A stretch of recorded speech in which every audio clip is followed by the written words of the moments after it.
Okay, so I'm going to teach you how we are going to create this polar bear with this sweater. Our polar bear is going to have some texture to it, going to make him look like he's nice and furry.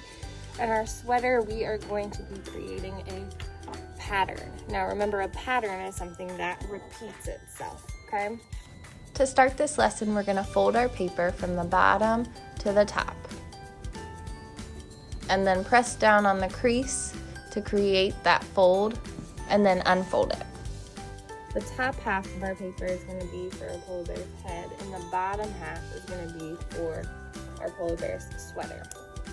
So what I like to do is towards the edge of both sides, I'm just going to make a little dot.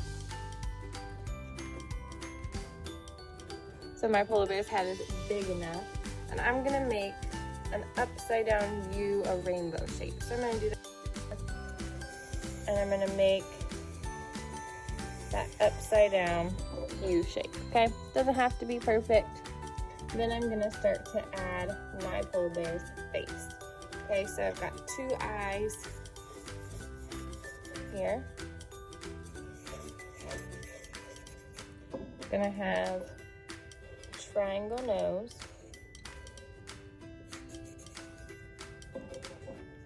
And then gonna have kind of like a backwards J and a J for a little hook of a mouth. Now, around this, we're going to make our polar bear's snout. So I'm going to draw a shape that circles around my nose and my mouth. That's it. But I'm missing something. I'm missing my ears up here at the top. So I'm going to make a small rainbow upside down U shape on one side. And then I'm going to make another little one on the inside to see the inside of my polar bear's ear. I'm going to do the same thing on the other side. Okay, so I've got my polar bear's head. We'll go back and add the texture later.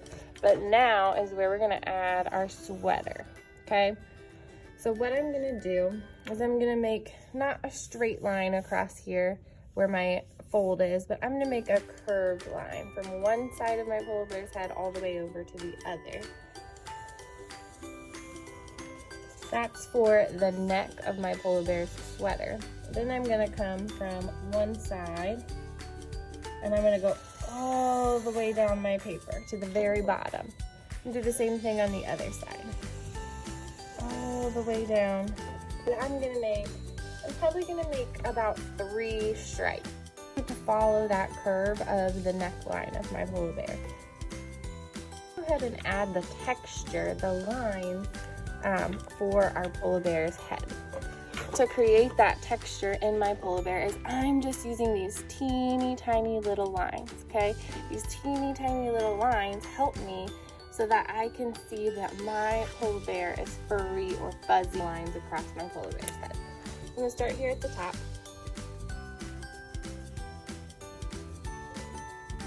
And I'm just making these texture lines.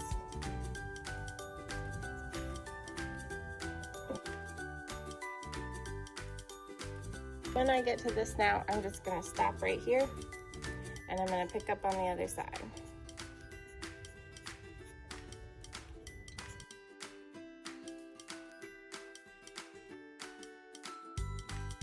Now I'm going to make some texture lines going around my ear, but I'm going to go in a little bit of a different direction. I'm going to make my lines follow the curve of the inside of my fur lines. I am ready to start creating a pattern.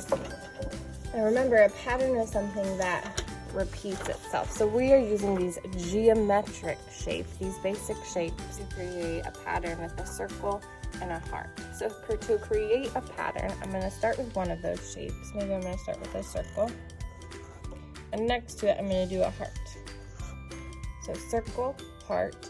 To repeat it, I'm going to go circle, heart, circle, heart. I'm going to continue different patterns until each stripe of my sweater has been filled with a different pattern. I can also create patterns with color, moving from one color to another. For example, in my first stripe, I have an orange circle, a red heart, an orange circle, a red heart, and so on. So I challenge you to create patterns with your colors as well as your different shapes. Have fun, and I can't wait to see your patterned polar bears.